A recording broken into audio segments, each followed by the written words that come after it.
Assalamualaikum warahmatullahi wabarakatuh. Saya Nur Azura, NIM 18030339, UAS mata kuliah Manajemen Teknologi Informasi. Baiklah, saya akan menjelaskan tentang materi Manajemen Teknologi Informasi. Yang pertama, sistem telekomunikasi. Sistem telekomunikasi adalah sistem untuk mengkomunikasikan data atau informasi dari suatu lokasi ke lokasi yang lain.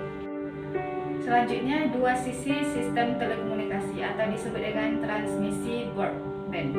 Pada transmisi broadband, lebih dari satu isyarat informasi dapat ditransmisikan bersama-sama dengan satu media yang sama atau dengan media frekuensi radio atau satelit. Kelebihan transmisi broadband: satu, kapasitas pengiriman cukup tinggi karena memiliki beberapa frekuensi pembawa.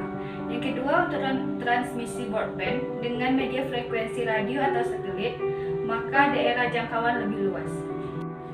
Kekurangan transmisi broadband: yang pertama, waktu tunda relatif lebih besar karena dilakukan modulasi dan dimodulasi. Yang kedua, instalasi dan pemeliharaan relatif lebih sulit. Fungsi sistem telekomunikasi. Fungsi transmisi yaitu mengirimkan data dan informasi dari satu pihak ke pihak lain. Fungsi informasi yaitu hubungan antara dua perangkat keras atau dua sistem komputer yang merupakan titik di mana dua sistem saling berkomunikasi antara satu dengan lainnya. Media komunikasi. Media komunikasi adalah suatu alat sarana yang digunakan untuk menyampaikan pesan dari komunikasi kepada halayak. Media dominan dalam komunikasi adalah panca indera manusia seperti telinga dan mata. Selanjutnya, penjelasan tentang internet, intranet, dan ekstranet. Internet adalah sistem global dari seluruh jaringan komputer yang saling terhubung menggunakan standar Internet Protocol Suite. Selain komputer, saat ini internet juga bisa menghubungkan berbagai macam gawai dan melayani miliaran pengguna di seluruh dunia. Intranet adalah sebuah jaringan internal perusahaan yang dibangun menggunakan teknologi internet. Arsitektur dari intranet berupa aplikasi web dan menggunakan protokol TCP atau IP. Sedangkan ekstranet merupakan jaringan internet perusahaan yang ingin mengekspos informasi yang mereka miliki ke jaringan luar. Selanjutnya, karakteristik sistem informasi fungsional. Sistem informasi fungsional memiliki karakteristik di antaranya sebagai berikut. Yang pertama, sistem informasi terdiri dari beberapa subsistem yang mendukung aktivitas-aktivitas spesifik. Contohnya, kontrol terhadap inventory dan penjadwalan delivery barang menggunakan truk yang mendukung sistem logistik pada suatu perusahaan. Walaupun beberapa aplikasi sistem informasi pada beberapa area fungsional merupakan dependen, namun sering terintegrasi menjadi suatu sistem fungsional departemen. Dengan kata lain, beberapa modul dalam suatu aplikasi sistem informasi dapat terintegrasi melalui jalur departemen untuk memenuhi proses bisnis. Sistem informasi fungsional berhubungan satu sama lain untuk membentuk sistem informasi luas dari suatu perusahaan. Suatu sistem informasi yang spesifik mungkin saja digunakan sebagai inti dari sistem informasi. Sistem informasi perusahaan yang luas. Beberapa sistem informasi fungsional berhubungan dengan lingkungan. Contohnya, sistem informasi suatu perusahaan produksi dapat terhubung dengan sistem informasi logistik perusahaan supplier. Selanjutnya, sistem informasi manajemen atau disingkat dengan SIM. SIM adalah sistem perencanaan bagian dari pengendalian internal suatu bisnis yang meliputi pemanfaatan manusia, dokumen, teknologi, dan prosedur oleh akuntansi manajemen untuk memecahkan masalah bisnis seperti biaya produk, layanan, atau suatu strategi bisnis. Sistem pemrosesan transaksi atau Transaction Processing System, disingkat TPS, adalah sistem yang menjadi pintu utama dalam pengumpulan dan pengolahan data pada suatu organisasi. Sistem penjualan adalah suatu kesatuan proses yang saling mendukung dalam usahanya untuk memenuhi kebutuhan pembeli dan bersama-sama mendapatkan kepuasan dan keuntungan. Sistem pemasaran. Sistem pemasaran itu adalah kumpulan lembaga-lembaga yang melaksanakan tugas pemasaran barang dan jasa, ide,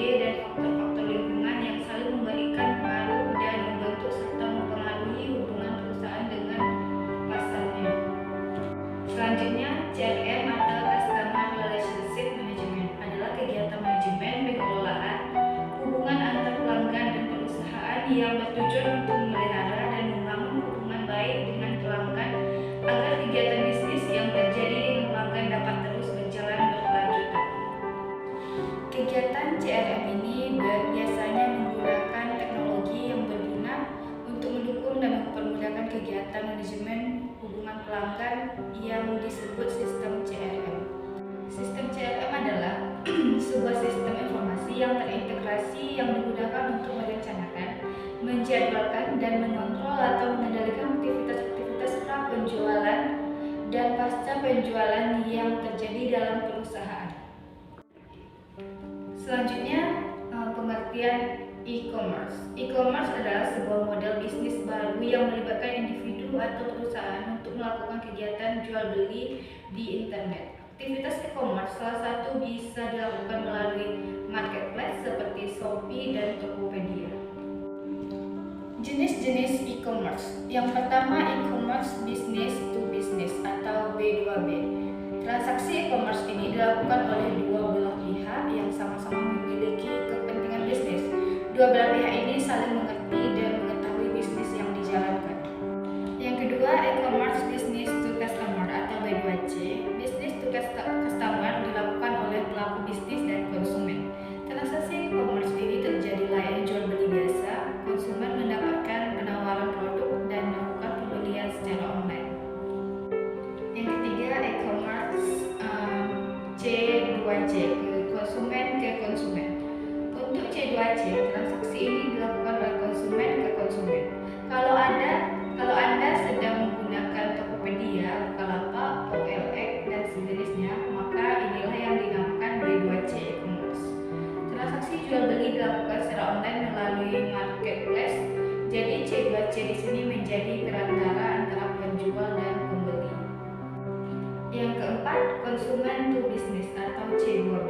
C2B adalah kebalikan dari B2C, yang mana konsumen terakhir bertindak sebagai penjual dan perusahaan bertindak sebagai pembeli.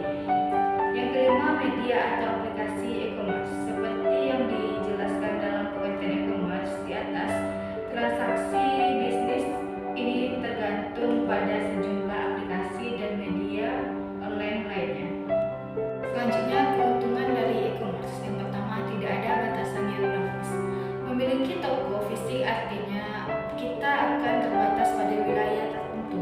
Dengan memiliki website e-commerce, kita dapat menjangkau siapapun dimanapun tanpa adanya batasan geografis. Selain itu, semakin maraknya perangkat mobile juga memungkinkan kita untuk menjangkau lebih banyak calon konsumen. Yang kedua, mendapatkan konsumen baru via mesin pencari. Banyak orang melakukan riset sebelum memutuskan untuk melakukan pembelian.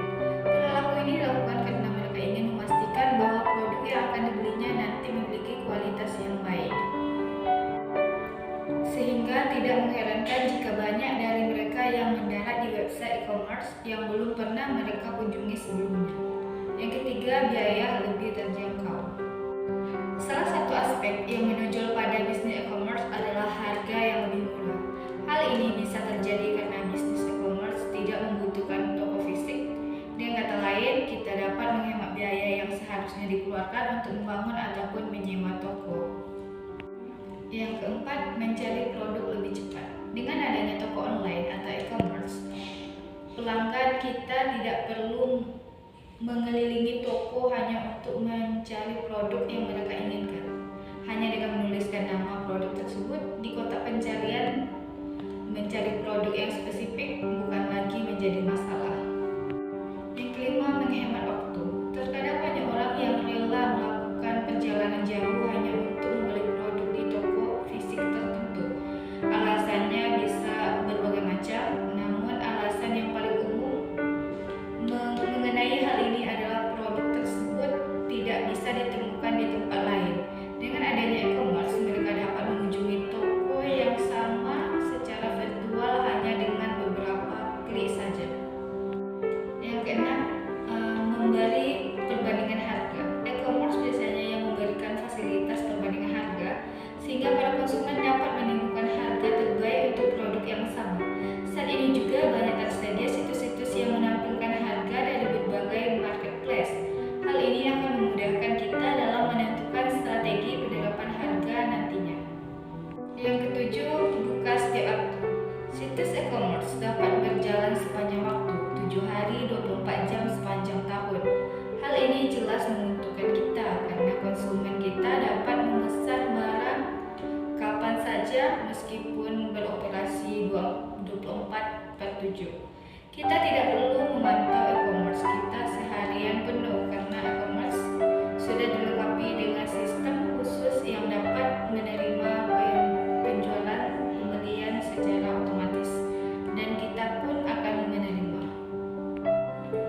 keuntungan yang ke-8, memudahkan komunikasi bisnis. Dengan memanfaatkan cookies atau informasi yang diberikan konsumen di formulir berlangganan, kita dapat mengakses banyak informasi mengenai konsumen kita. Hal ini akan memudahkan kita untuk menyampaikan pesan yang relevan.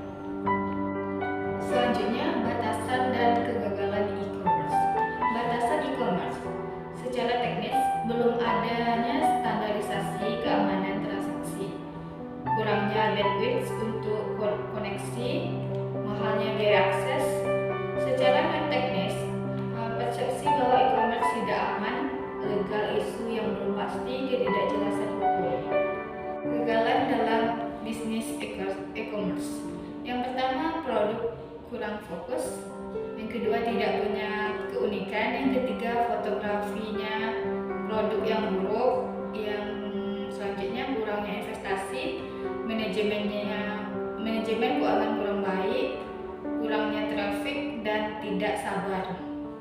Selanjutnya, aplikasi yang digunakan dalam bisnis to customer atau B2C, yaitu website e-commerce. B2C adalah kebalikan dari B2B. Website jenis ini melakukan kegiatan transaksi online antara produsen atau perusahaan dengan konsumen akhir. Bisnis ini berhubungan langsung dengan konsumen perorangan atau grup dan bukan dengan perusahaan atau bisnis lainnya. Contohnya bineka.com dan lazada.co.id. Selanjutnya, penelitian pasar, periklanan, dan pelayanan terhadap pelanggan. Penelitian pasar. Penelitian pasar dilakukan secara offline dengan tujuan untuk mengetahui apa motivasi konsumen melakukan pembelian barang.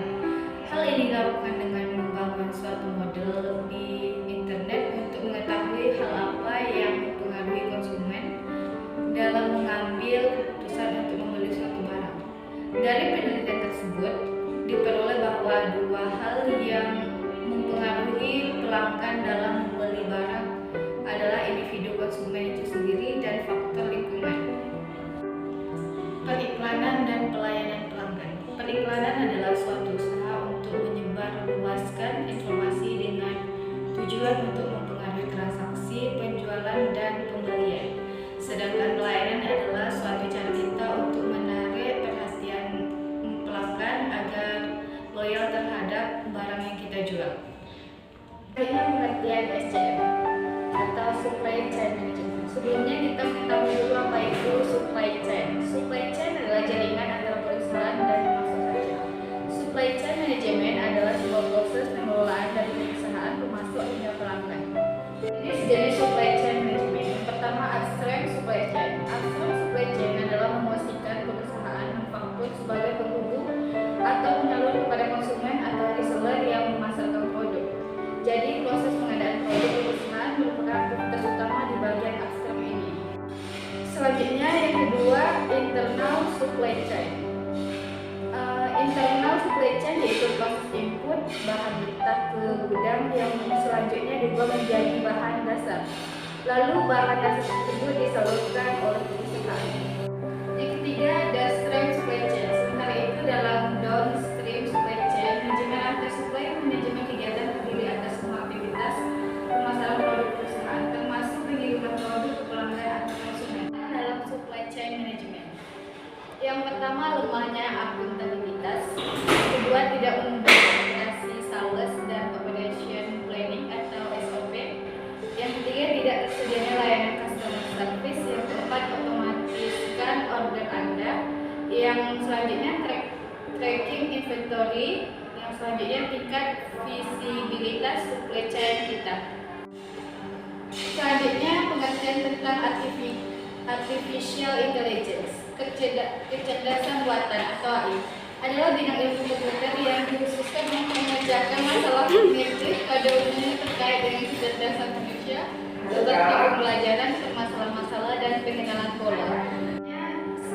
Expert system atau sistem pakar adalah sistem informasi yang berisi pengetahuan seorang pakar sehingga dapat digunakan untuk konsultasi. Pengetahuan seorang pakar yang dimiliki oleh sistem pakar ini digunakan sebagai dasar untuk menjawab pertanyaan.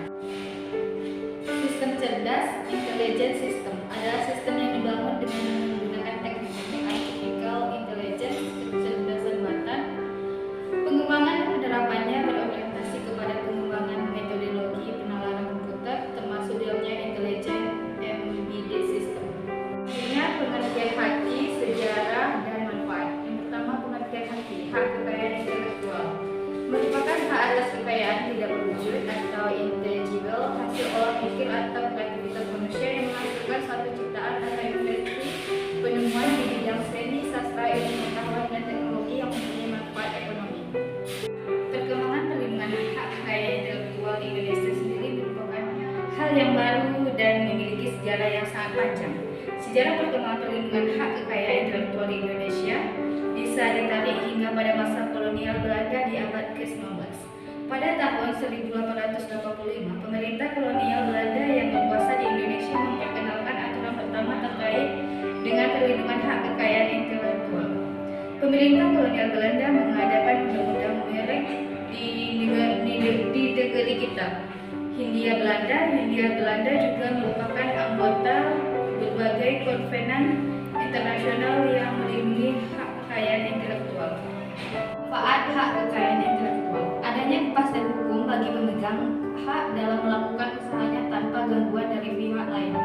Pemegang hak dapat melakukan upaya hukum baik perdata maupun pidana. Bila terjadi pelanggaran atau peniruan, pemegang hak dapat memberikan izin atau lisensi kepada pihak lain. Demikianlah penjelasan dari saya. Lebih dan kurang mohon maaf. Wabillahi taufiq wal hidayah. Wassalamualaikum warahmatullahi wabarakatuh.